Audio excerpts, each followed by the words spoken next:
Terima kasih Anda masih bersama kami di Berita Medan. Bagi Anda yang baru saja bergabung, kami hadirkan kembali 3 berita utama hari ini. Sebuah mobil di Kota Medan terbakar saat sedang diservis. Warga sempat panik, seluruh bagian mobil hangus terbakar. Niat membeli tanah puluhan juta uang milik pegawai kampus Universitas Sumatera Utara raib dari jok motor. AKBP Ahirudin Hasibuan ditetapkan sebagai tersangka kasus penyalahgunaan gudang solar ilegal.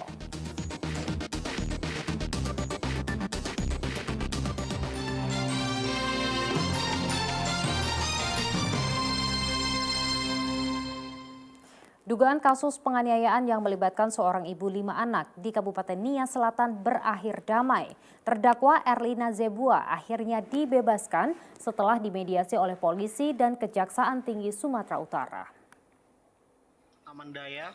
Polda Sumatera Utara dan pihak Kejaksaan Tinggi Sumatera Utara bertemu untuk memediasi terdakwa Erlina Zebua dengan keluarga korban Sowondo Laya dalam kasus penganiayaan. Terdakwa Erlina kini bisa menghirup udara bebas dan pulang kepada keluarga usai berdamai dengan pihak korban lantaran penahanannya ditangguhkan. Korban yang masih memiliki hubungan kekerabatan dengan terdakwa tidak keberatan jika terdakwa akhirnya dihukum ringan. Meski demikian, Erlina tetap menjalani sidang pada 25 Mei 2023 lalu. Sebelumnya, Erlina ditahan oleh Kejaksaan Negeri Kabupaten Nia Selatan atas kasus penganiayaan. Banyak pembicaraan di bawah, di atas.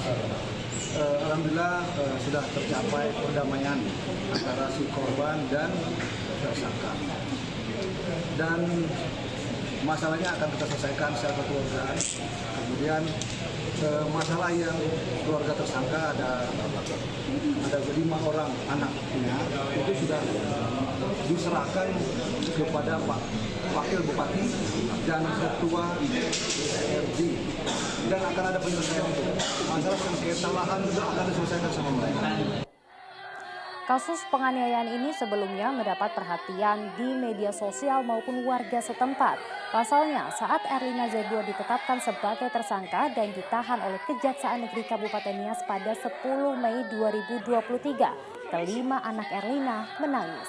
Mereka tampak kebingungan karena mereka sempat terlantar selama 10 hari hingga mereka terpaksa menumpang tinggal di rumah kerabat.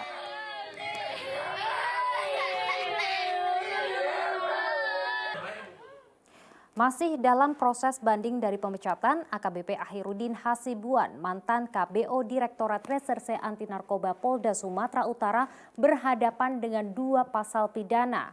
Ahirudin ditetapkan tersangka kasus penyalahgunaan migas atas pengelolaan gudang penimbunan solar tidak jauh dari kediamannya. Selain menghadapi putusan pemecatan karena membiarkan putranya menganiaya, Ahirudin masih berhadapan dengan tindak pidana penyalahgunaan migas. Selain Ahirudin, polisi juga menetapkan 2 orang lainnya sebagai tersangka, masing-masing Edi selaku Direktur PT Almira, serta Parlim selaku pengawas lapangan. Kedua tersangka dikenakan pasal 53 dan 55 KUHP tentang ikut serta bersama-sama melakukan tindak pidana. Namun terkait tuduhan gratifikasi dan tidak pidana pencucian uang atas operasional gudang solar ilegal itu, Polda Sumatera Utara belum menetapkan status hukum kedua belah pihak. Sebelumnya, Pusat Pelaporan Analisis Keuangan memblokir rekening AKBP Ahirudin dan anaknya Aditya Hasibuan. Masih dalam perkara sudah ditetapkan sebagai tersangka.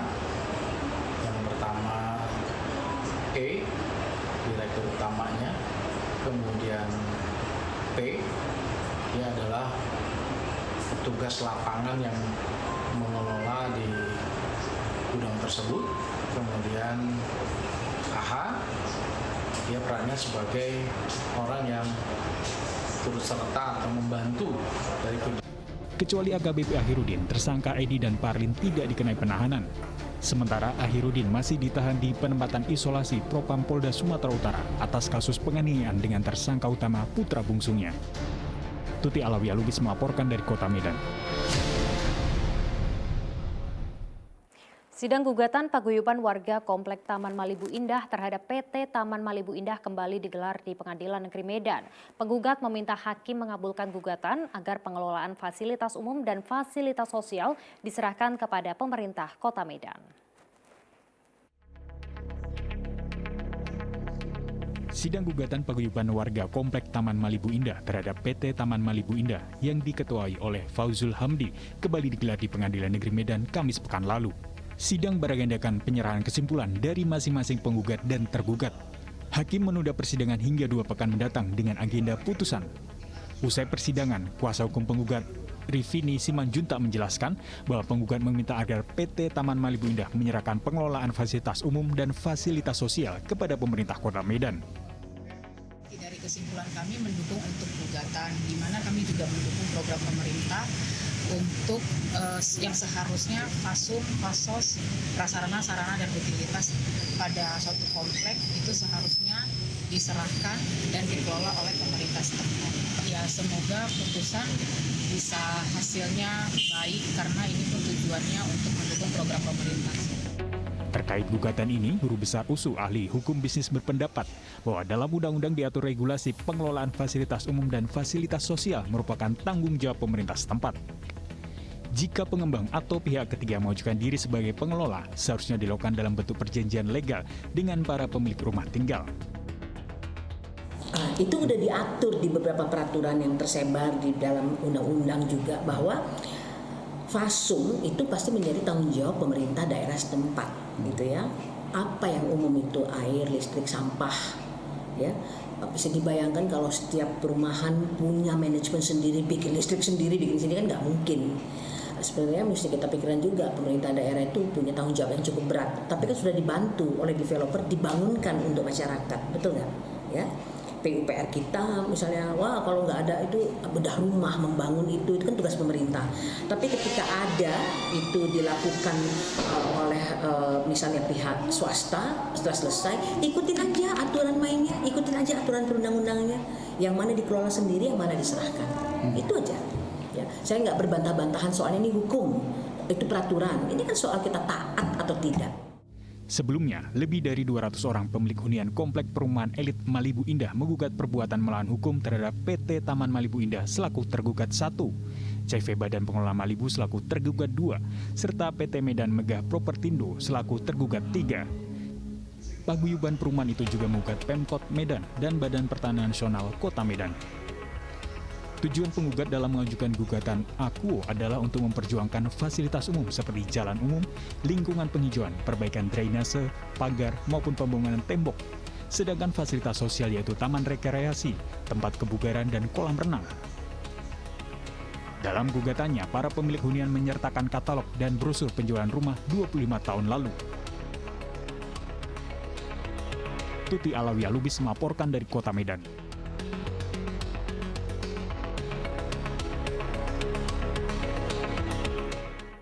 Kita beralih ke informasi lainnya, peredaran rokok ilegal atau rokok tanpa cukai di wilayah Kota Pematang Siantar semakin marak. Sejak bulan Januari hingga April 2023, Bea Cukai Siantar telah menyita puluhan rokok ilegal dari 47 perkara.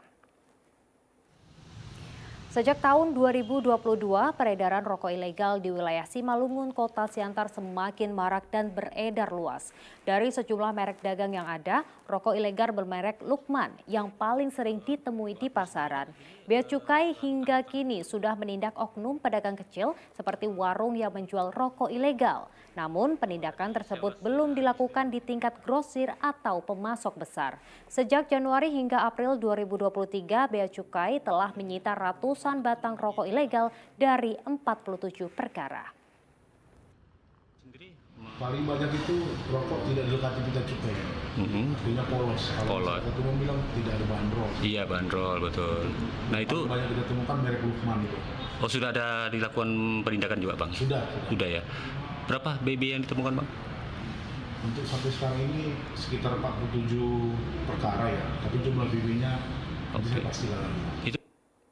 Baik, informasi tersebut mengakhiri berita Medan hari ini. Saya Dana Paramita berterima kasih atas perhatian dan kebersamaan Anda. Selamat beraktivitas dan sampai jumpa.